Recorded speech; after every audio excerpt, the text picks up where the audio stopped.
اعوذ باللہ من الشیطان الرجیم بسم اللہ الرحمن الرحیم۔ آج انشاءاللہ ہم 25ویں پارے کا خلاصہ پڑھیں گے۔ اس کا آغاز ان لفظوں سے ہوتا ہے الیہ رد علم الساعة وما تخرج من ثمرات من اکمامها وما تحمل من انثى ولا تضع الا بعلمه۔ دنیا میں جتنی بھی چیزیں موجود ہیں یا آنے والی ہیں، جتنے بھی پھل ہیں جو اپنے غلافوں سے نکلتے ہیں، اور جتنی بھی اشیاء ہیں، تمام کی تمام چیزوں کا علم اللہ سبحانہ و تعالیٰ کے پاس ہے۔ چاہے وہ نئی روح آنے والی ہے، یا چاہے کوئی زمین سے چیز نکل رہی ہے یا آسمان سے اتر رہی ہے، تمام چیزوں کا علم اللہ کے پاس ہے۔ اور اختتام اس پارے کا ان لفظوں سے ہوا ہے وَلَهُ الْكِبْرِيَاءُ فِي السَّمَاوَاتِ وَالْأَرْضِ وَهُوَ الْعَزِيزُ الْحَكِيمُ۔ آسمان و زمین میں بزرگی اور بڑائی کس کی ہے؟ اسی اللہ ذوالجلال کی ہے، وہی جو غالب ہے اور کمال حکمت والا ہے۔ آغاز میں اللہ سبحانہ و تعالیٰ کے علم کا تذکرہ ہے، اور اختتام پر اللہ سبحانہ و تعالیٰ کی بڑائی اور کبریائی کا تذکرہ ہے۔ میرے اور آپ کے لیے پیغام یہ رکھتا ہے، نہ میرے رب کے علم کی کوئی انتہا ہے، نہ میرے رب کی بڑائی کی کوئی انتہا ہے۔ جو رب تعالیٰ کی پہچان ہوتی ہے، انسان کا عمل مسلسل نکھرتا چلا جاتا ہے۔ جو اللہ سبحانہ و تعالیٰ کا تعارف ہوتا ہے، رب کی پہچان ہوتی ہے، انسان کی زندگی کے لیل و نہار بدل جاتے ہیں۔ جو اللہ تعالیٰ کی پہچان ہوتی ہے، اس کی زندگی میں اللہ کی رضا کو حاصل کرنے کے لیے اس کی کوشش مزید بڑھ جاتی ہے۔ جو رب تعالیٰ کی پہچان ہوتی ہے، تو وہ انسان اخلاص اس کے دل میں مزید بڑھ جاتا ہے۔ آئیں دیکھتے ہیں اس بارے میں اللہ تعالیٰ نے مزید کیا چیزیں بیان فرمائی ہیں۔ اس بارے میں پہلی سورۃ شعراء ہے، جس میں اللہ سبحانہ و تعالیٰ نے توحید باری تعالیٰ کی اقسام میں سے ایک قسم توحید اسماء و صفات بیان فرمائی ہیں، یعنی اللہ تعالیٰ کے نام اور اس کی صفات میں وہ تنہا اور یکتا ہے۔ صفات کے معاملے میں امت کے کئی گروہ بٹک گئے ہیں، کچھ نے صفات کا انکار کر دیا، کچھ نے انکار تو نہ کیا، البتہ اپنی طرف سے ان کا معنی مفاہیم متعین کر لیے۔ مثلا وہ کہتے تھے اللہ سبحانہ و تعالیٰ عرش پر مستوی نہیں ہے، اور جو قرآن مجید میں عرش پر مستوی ہونے کا ذکر آیا ہے، اس سے مراد ہے اللہ کی حکومت۔ اللہ کے ہاتھ نہیں ہیں، اور قرآن مجید میں جو ہاتھوں کا ذکر آیا ہے، اس سے مراد ہے اللہ تعالیٰ کی قدرت۔ اور ایک تیسرا گروہ اٹھا اور اس نے کہا اللہ کی صفات مخلوق کی طرح ہیں، یعنی اللہ کے ہاتھ نعوذ باللہ ہمارے ہاتھوں کی طرح ہے، جس طرح مخلوق کے ہاتھ ہیں، اور اللہ کا چہرہ اسی طرح ہے جس طرح مخلوق کا چہرہ ہے۔ اس طرح کی انہوں نے مثالیں دینا شروع کر دی۔ اللہ تعالیٰ نے ان سب کی رہنمائی فرمائی اور فرمایا فاطر السماوات والارض جعل لكم من انفسكم ازواجا ومن الانعام ازواجا يزرعكم فيه ليس كمثله شيء وهو السميع العليم۔ لیس کمثلہ شیء وہو السمیع البصیر۔ وہ آسمانوں اور زمینوں کو پیدا کرنے والا ہے، اس نے تمہارے لیے تمہارے نفسوں سے جوڑے بنائے اور جانوروں سے بھی جوڑے بنائے۔ وہ تمہیں اس جہاں میں جہاں چاہتا ہے پھیلاتا ہے، اس کی مثل کوئی نہیں ہے، وہی سب کچھ سننے والا اور جاننے والا ہے۔ یعنی اللہ تعالیٰ کی صفات موجود ہیں، لہٰذا ان کا انکار کرنا، جو ایک گروہ انکار کرتا ہے وہ قطعاً غلط ہے۔ دوسرا، اس کا معنی متعین کرنا یا اس کی مخلوق کی صفات کے ساتھ اس کو تشبیہ دینا، یہ بھی لوگ غلط ہیں۔ اس حوالے سے درست موقف جو ہے نا، وہ اہل سنت کا ہے کہ اللہ تعالیٰ کی صفات کو تسلیم کیا جائے، ان کا انکار نہ کیا جائے، اور انہیں کسی مخلوق کی صفات کے ساتھ مشابہ یا مثل قرار دینا یہ درست نہیں ہے۔ یعنی اللہ تعالیٰ کی صفات کو مانا جائے گا، ٹھیک ہے، جو اللہ تعالیٰ نے اپنے لیے بیان کی ہے۔ مثال کے طور پر اللہ تعالیٰ سننے والے ہیں اور دیکھنے والے ہیں۔ اب یہ نہیں کہا جا سکتا کہ جس طرح انسان سنتا ہے، یہ جس طرح انسان دیکھتا ہے، ویسے اللہ تعالیٰ کی ذات نہیں۔ اللہ تعالیٰ فرماتے ہیں لیس کمثلہ شیء، اس کی مثل نہیں ہے۔ کیسے دیکھتا ہے، کیسے سنتا ہے؟ جیسے اس کی شان کے لائق ہے، جیسے اس کی شان ہے۔ اس کو ہم جو ہے یہی کہیں گے کہ جیسے اللہ تعالیٰ کی شان ہے ویسے سنتا ہے، ویسے دیکھتا ہے۔ ہاں، مثالیں بیان کرنا اور تمثیل دینا، مشابہ، یہ جو ہے یہ درست عمل نہیں ہے۔ اسی طرح اللہ تعالیٰ نے بیان فرمایا کہ تمام انبیاء کا دین ایک ہے، آدم سے لے کر سیدنا محمد صلی اللہ علیہ وسلم تک تمام انبیاء کا دین ایک تھا، بس حالات اور قوموں کی قوت طاقت کے اعتبار سے عبادت کے احکامات میں کچھ فرق رکھا گیا۔ جیسے اللہ تعالیٰ فرماتے شرع لکم من الدین ما وصى به نوحا والذین اوحینا الیک وما وصینا به ابراہیم وموسیٰ وعیسیٰ ان اقیموا الدین ولا تتفرقوا فیہ کبر المشرکین۔ اس نے تمہارے لیے دین کا وہی طریقہ مقرر کیا ہے جس کا تاکیدی حکم اس نے نوح کو دیا، اور جس کی وحی ہم نے تیری طرف کی، اور جس کا تاکیدی حکم ہم نے ابراہیم اور موسیٰ عیسیٰ کو دیا، یہ کہ اس دین کو قائم رکھو، اس میں جدا جدا نہ ہو جاؤ۔ مشرک جو ہیں ان پر سب سے باری بات یہ ہے کہ جس کی طرف تم بلاتے ہو اللہ اپنی طرف سے چن لیتا ہے جسے چاہتا ہے، اور اپنی طرف سے راستہ اسے دیتا ہے جو رجوع کرے۔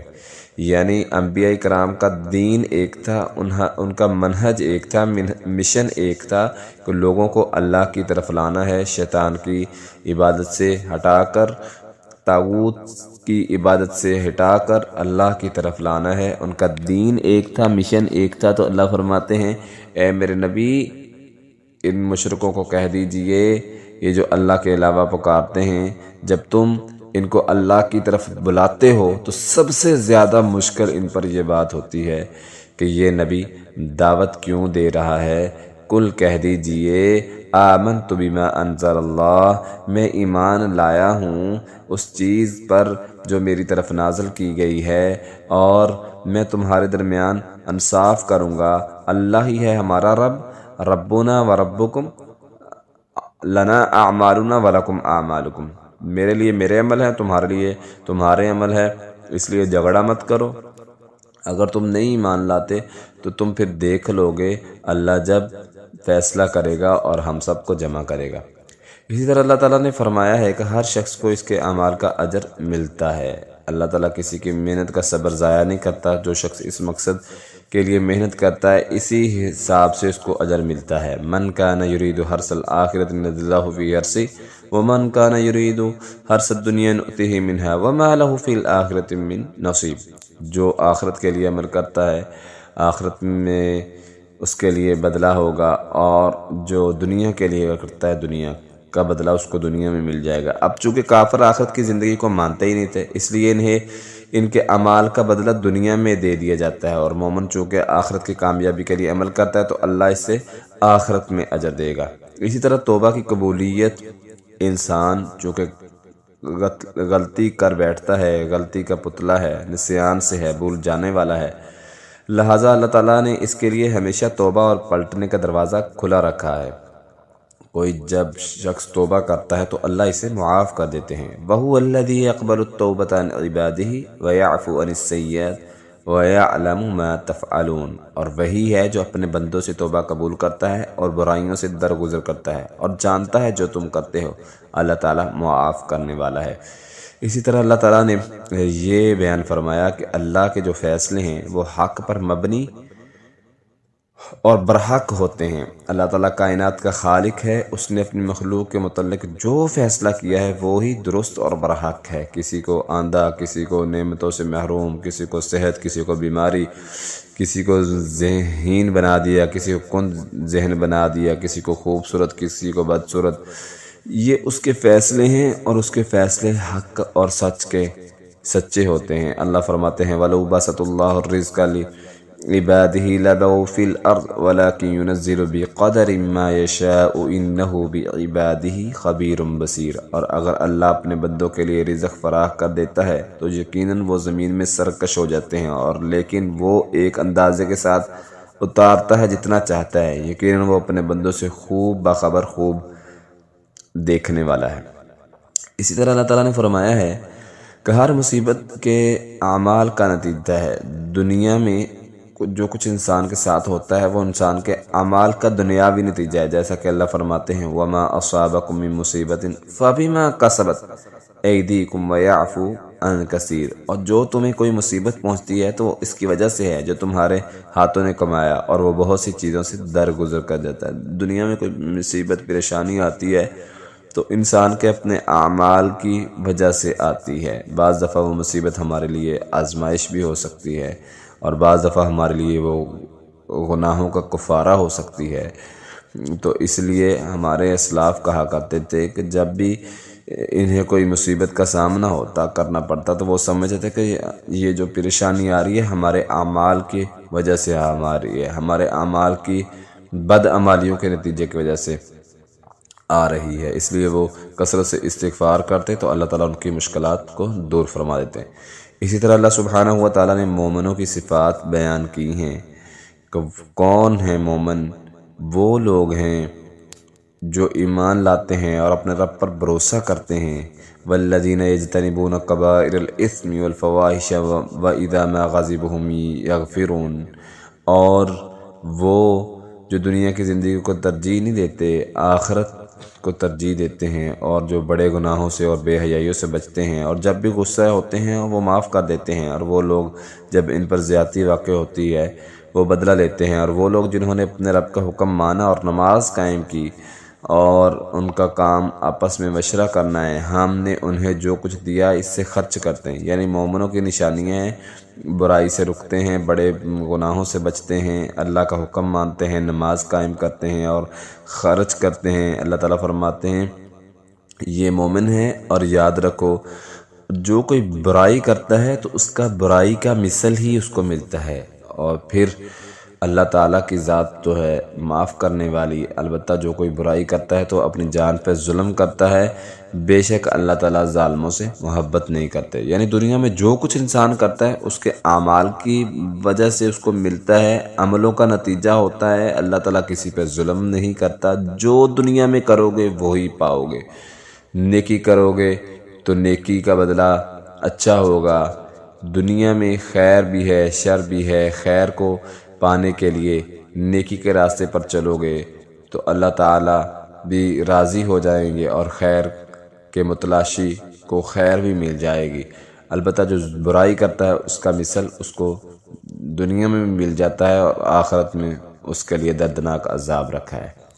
اسی طرح سورۃ زخرف ہے، انبیاء کرام کی ذمہ داری لوگوں کو دعوت دینا تھی، ان کے بعد یہ ذمہ داری امت محمد صلی اللہ علیہ وسلم کی ہے۔ ہمیں اپنی یہ ذمہ داری پوری کرنا ہے، کوئی مانے یا نہ مانے۔ اگر لوگ نہ مانے تو دعوت چھوڑ دینا درست نہیں۔ اللہ تعالیٰ نے قرآن مجید میں فرمایا أَفَنَضْرِبُ عَنْكُمُ الذِّكْرَ صَفْحًا أَن كُنتُمْ قَوْمًا مُسْرِفِينَ، تو کیا ہم تم سے اس نصیحت کو ہٹا لیں اعراض کرتے ہوئے، اس وجہ سے کہ تم حد سے بڑھنے والے لوگ ہو؟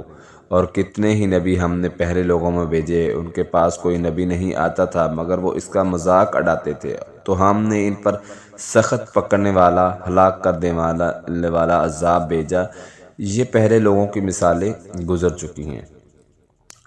نبی کریم صلی اللہ علیہ وسلم کو کہا جا رہا ہے کہ آپ نے جو ہے وہ نصیحت پیغام پہنچانا ہی ہے۔ اسی طرح امت محمدیہ کی یہ ذمہ داری ہے کہ لوگ آپ کو چاہیں یا نہ چاہیں، برا مانیں یا اچھا سمجھیں، کہ یہ ہر وقت دین کی بات کرتا ہے، لوگ بعض برا محسوس کرتے ہیں، تو ہمارا کام ہے کہ لوگوں تک پہنچانا۔ اللہ تعالیٰ فرماتے ہیں وَمَثَلُ الْأَوَّلِينَ، جو لوگ مذاق اڑاتے ہیں، یہ کہانیاں پہلے گزر چکی ہیں، نبیوں کا انکار کرنے والے اور مذاق اڑانے والے۔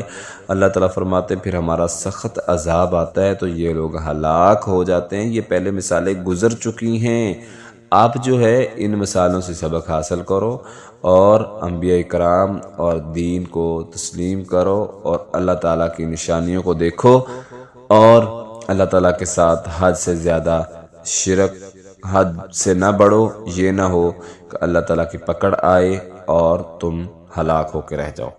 اسی طرح عربوں میں جو ہے، عرب جو تھے وہ فرشتوں کو اللہ کی بیٹیاں قرار دیتے تھے۔ وہ سمجھتے تھے کہ ہمارے اس عقیدے سے فرشتے خوش ہوں گے اور اللہ کے سامنے ہماری سفارش کریں گے، تو اللہ تعالیٰ نے فرمایا میرے لیے فرشتوں کو بیٹیاں قرار دیتے ہیں، لیکن یہ خود اپنے لیے بیٹیوں کو ناپسند کرتے ہیں۔ وَإِذَا بُشِّرَ أَحَدُهُم بِمَا ضَرَبَ لِلرَّحْمَنِ مَثَلًا ظَلَّ وَجْهُهُ مُسْوَدًّا وَهُوَ كَظِيمٌ، حالانکہ جب ان میں سے کسی کو بیٹی کی خوشخبری دی جاتی ہے تو اس کا منہ جو ہے سارا دن سیاہ رہتا ہے اور وہ غم سے بھرا رہتا ہے۔ اللہ تعالیٰ فرماتے ہیں یہ لوگ خود تو اپنے لیے بیٹیاں پسند نہیں کرتے اور اللہ تعالیٰ کے لیے یہ بیٹیاں بنا رہے ہیں، یعنی شریک ٹھہرا رہے ہیں۔ وہ اللہ تو پاک ہے، اس کی کوئی اولاد نہیں ہے، وہ پاکیزہ ہستی ہے، نہ اس نے کسی کو جنا ہے اور نہ اس کی کوئی بیوی ہے، کوئی اس کی اولاد نہیں ہے۔ یہ لوگ جو خود اپنے لیے پسند نہیں کرتے تو وہ اللہ تعالیٰ کی بیٹیاں کیوں بنا رہے ہیں؟ اس طرح اللہ تعالیٰ نے فرمایا ہے کہ کسی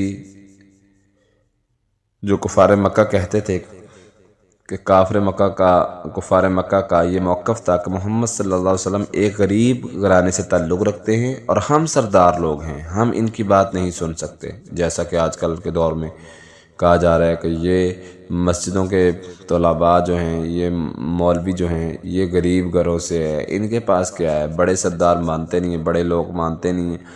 اسی طرح اللہ تعالیٰ نے کفار مکہ کی یہ بات کو بیان فرمایا کہ وہ کہتے تھے کہ ہم سردار ہیں تو ہم کیسے بات مانیں؟ اللہ تعالیٰ نے کسی سردار کو نبی کیوں نہیں بنایا؟ اللہ تعالیٰ نے اس کے جواب میں فرمایا وَقَالُوا لَوْلَا نُزِّلَ هَذَا الْقُرْآنُ عَلَىٰ رَجُلٍ مِّنَ الْقَرْيَتَيْنِ عَظِيمٍ أَهُمْ يَقْسِمُونَ رَحْمَةَ رَبِّكَ نَحْنُ قَسَمْنَا بَيْنَهُمْ مَعِيشَتَهُمْ فِي الْحَيَاةِ الدُّنْيَا۔ اور انہوں نے کہا یہ قرآن ان دو بستیوں میں سے کسی بڑے آدمی پر کیوں نازل نہ کیا گیا؟ کیا وہ تیرے رب کی تقسیم کرتے ہیں؟ اللہ تعالیٰ فرماتے ہیں کیا وہ تیرے رب کی تقسیم کرتے ہیں؟ ہم نے خود ان کے درمیان ان کی معیشت دنیا کی زندگی میں تقسیم کی ہے اور ان میں سے بعض کو بعض پر فضیلت دی ہے اور بعض کو بعض سے مقام زیادہ دیا ہے، بعض کو بعض کا تابع بنا لیا ہے، اور تیرے رب کی رحمت ان چیزوں سے بہتر ہے جو وہ جمع کرتے ہیں۔ یعنی تمہیں رزق دیا ہوا اور جس کی بنیاد پر تم خود کو بڑا سمجھتے ہو، یہ تو اللہ کا دیا ہوا ہے، اس لیے اللہ کے ہاں تمہارے مال و دولت، چودراہٹ، سرداری کی کوئی حیثیت نہیں کہ اللہ تم سے پوچھے کہ نبوت کسے دینی ہے اور کسے نہیں دینی۔ یہ تو اللہ تعالیٰ کا انتخاب ہے، جسے اللہ تعالیٰ چن لے اسے یہ فریضہ ادا کر دیتے ہیں، اسے یہ منصب ادا کر دیتے ہیں، منصب اور فضیلت اس کو یہ عطا کر دیتے ہیں۔ یہ اللہ تعالیٰ کا انتخاب ہے، لہذا تم جو بات کرتے ہو کہ کسی سردار کو کیوں نہیں ملی، یہ سراسری غلط بات ہے۔ اسی طرح اللہ تعالیٰ نے جو ہے آگے سورۃ دخان ہے یہ بیان فرمائی، اس میں یہ ہے کہ دنیا میں جتنی بھی چیزیں ہیں انسان یہ دنیا کے نظام کو کھیل اور تماشا نہ سمجھے۔ اللہ تعالیٰ فرماتے ہیں یہ نشانیاں ہیں وَمَا خَلَقْنَا السَّمَاوَاتِ وَالْأَرْضَ وَمَا بَيْنَهُمَا لَاعِبِينَ۔ یہ ہم نے دنیا کو جو بنایا ہے یہ کھیلنے اور کودنے کے لیے نہیں، آسمان اور زمین کو جو بنایا ہے یہ کھیلنے کودنے کے لیے نہیں۔ اللہ تعالیٰ فرماتے ہیں ان میں بہت بڑی نشانیاں ہیں، یہ اتنی بڑی کائنات بول بول کر تمہارے سامنے اللہ کی توحید کو بیان کر رہی ہے، لیکن تم جو ہے اس کو دیکھتے سمجھتے نہیں ہو، تم سمجھتے ہو کہ یہ کھیل اور تماشا ہے، تم کائنات کی تخلیق پر غور نہیں کرتے۔ اللہ تعالیٰ فرماتے ہیں ان فی السماوات والارض لآیات للمؤمنین، یہ ایمان والوں کے لیے بہت بڑی نشانیاں ہیں۔ کس طرح اللہ تعالیٰ نے جو ہے آسمانوں کو بغیر ستونوں کے کھڑا کیا ہے، زمین کو پانی پر جو ہے وہ بچھا دیا ہے، اور دن رات کے بدل کے آنا اور رزق میں آسمان سے رزق کا اترنا، یہ ساری اللہ تعالیٰ فرماتے ہیں نشانیاں ہیں۔ جو سمجھتے ہیں یہ اللہ کی آیات ہیں، ہم انہیں تجھ پر حق کے ساتھ پڑھتے ہیں، پھر اللہ اور اس کی آیات کے بعد وہ کس بات پر ایمان لائیں گے؟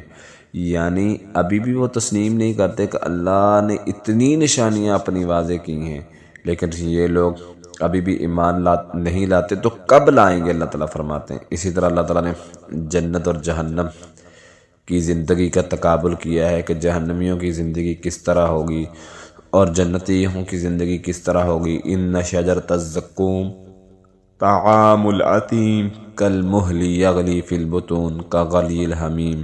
جو جہنمی ہوں گے ان کی زندگیوں کو اللہ تعالیٰ نے فرمایا بے شک زقوم کا درخت ان کا کھانا ہوگا، گناہ گار کھانا کھائے گا، پگھلے ہوئے تانبے کی طرح، پیٹوں میں کھولتا ہوا گرم پانی کے کھولنے کی طرح یہ گرم پانی ہوگا، کھولتا ہوا پانی ہوگا، بھڑکتی ہوئی آگ میں ان کو دھکیلا جائے گا، اور پھر کھولتا پانی کا کچھ عذاب اس کے سر پر ڈیلا جائے گا۔ تو اللہ تعالیٰ فرمائیں گے بے شک تو ہی وہ شخص ہے جو بڑا زبردست، بہت باعزت ہے، بے شک یہ ہے جس پر تم شک کیا کرتے تھے، یعنی اس طرح کا ان کا کھانا، اس طرح کانٹے دار درخت زقوم کا ان کا کھانا ہوگا، اور تانبے کے جو ہے پگھلے ہوئے پانی ان کے حلقوں سے گزارے جائیں گے۔ اور اللہ تعالیٰ پھر فرمائیں گے کہ ہاں دنیا میں تو بڑا متکبر تھا، آج بتا کون کس کی بادشاہت ہے، دنیا میں بڑے شریک ٹھہراتا تھا، آج لے کے آ ان اپنے مددگاروں کو، آج تجھے کوئی نہیں بسا سکتا، تو میری آیات کے ساتھ، میرے انبیاء کرام کے ساتھ مذاق اڑایا کرتا تھا، تو آج تیرا یہی ٹھکانہ ہے اور ہمیشہ کے لیے یہی ٹھکانہ ہے۔ اسی طرح اللہ تعالیٰ نے جنتیوں کا تذکرہ فرمایا کہ ان کی زندگی نعمتوں سے بری ہوگی، ان المتقین فی مقام علیم، بے شک متقی لوگ امن والی جگہ میں ہوں گے، فی جنات و عیون، اور خوبصورت باغوں اور خوبصورت چشمے جاری ہوں گے، ان کے لیے خوبصورت لباس، نرم و ملائم لباس ہوگا جو انہیں پہنایا جائے گا، سلامتی کے ساتھ، پروٹوکول کے ساتھ ان کو جنت میں لے جایا جائے گا، اور یہ اس حال میں ہوں گے کہ آمنے سامنے بیٹھے ہوں گے، خوبصورت جو ہے وہ حوریں ان کو عطا کی جائیں گی، ہر طرف سے پھل ہوگا، بے خوف ہو کر یہ کھا رہے ہوں گے، جس چیز کا ذہن میں سوچیں گے وہ چیز ان کو عطا کر دی جائے گی، وہاں موت نہیں ہوگی اور ہمیشہ جوانی ہوگی۔ اللہ تعالیٰ فرماتے ہیں فضلا من ربک ذلک هو الفوز العظیم، یہ وہ نعمتیں ہیں متقین کے لیے، وہ نعمتیں ہیں جنتیوں کے لیے، یہ تیرے رب کا فضل ہے، یہی سب سے بڑی کامیابی ہے۔ جس کو دنیا اور آخرت میں اللہ کا فضل مل جائے، جو دنیا میں رہتے ہوئے اپنی زندگی اللہ کے قوانین کے مطابق گزارتا ہے، اللہ تعالیٰ جس کو نیکی کی توفیق دے دیتے ہیں اور وہ نیکی کرتا ہے، یہ بھی اللہ تعالیٰ کا فضل ہے۔